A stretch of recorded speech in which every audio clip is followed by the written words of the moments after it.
Hey, what is up guys, MKBHD here, and welcome to your first look at the retail shipping packages for the iPhone 8 and the iPhone 8 Plus. So these things are about to start shipping, and these are the boxes. You can see the little glass details on the front, and there's only 3 colors of this phone right off the bat. Silver, which we have, this new gold, which we'll get into, and space gray. No red and no jet black, at least this time around for right now.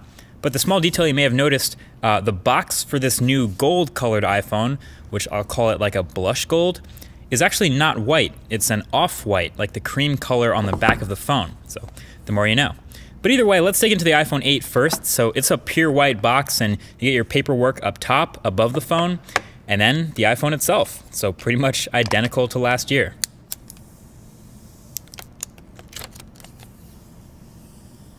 So here's the glass-backed wireless charging iPhone in all its moderately new glory. But we'll put that to the side for a second to look at the accessories it comes with, which, surprise, are exactly the same as last year. I swear this is an iPhone 7s. Wall adapter, ear pods, the Lightning audio dongle, and your Lightning charging cable. Okay, great. So let's look at this new colored phone. This new gold for the iPhone 8 Plus in its cream-colored box and copper-colored accents and all that, again, has the paperwork on the top, which is actually still white, so not cream. Hopefully you can see that. It's kind of hard to show on camera. But then, of course, you get the iPhone itself. White front again. Both these lighter colored phones have the white front. Only the space gray iPhone 8 has the black front bezels.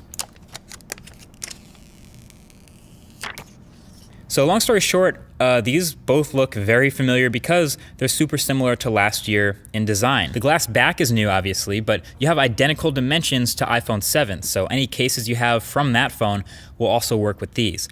And most of the changes are on the inside in the spec bump, so let's fire this one up. I actually went through the setup process for iOS 11, and it was mostly the same with putting in my SIM card and signing into Wi-Fi and Apple's accounts and all stuff like that. The one thing that was new was True Tone. So you can choose now to turn right on the True Tone color display right out the box or not, which is pretty cool. Of course, you can always adjust that later. So I flew through everything, and once I finished, one of the first apps I wanted to take a look at, like last year, was Geekbench.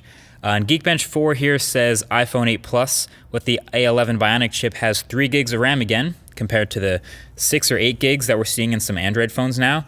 But we did that CPU benchmark, and it did pretty damn well, as you can see.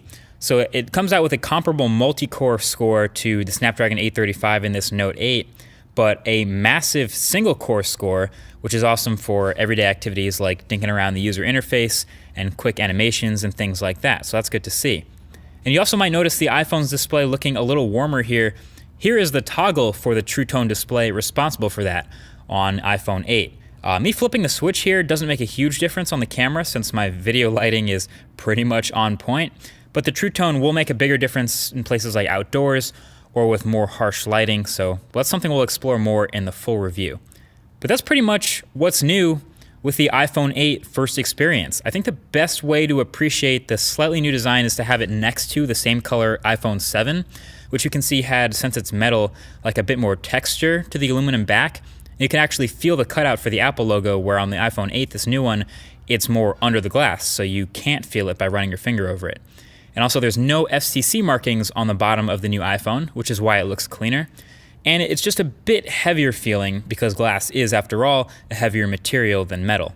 But yeah, I guess what I'm really trying to figure out is this new gold a good color? I mean, I mentioned it in one of the previous videos. The gold kind of looks, I think pale in the middle is the word. The glass to me, it kind of looks a little bit light, like the rails on the side where it's still metal. I definitely kind of like that. It's a gold metal. The ring around the home button and the ring around the camera cutout, it's a new look. But then the middle of the back just looks so sandy. I don't know. I think I would stick with the silver or space gray on this one. But that's up to you. Let me know what you think. Full review is coming soon, and also iPhone 10 coverage when that's available. But until then, hit that subscribe button. Thank you for watching, and I'll talk to you guys in the next one. Peace.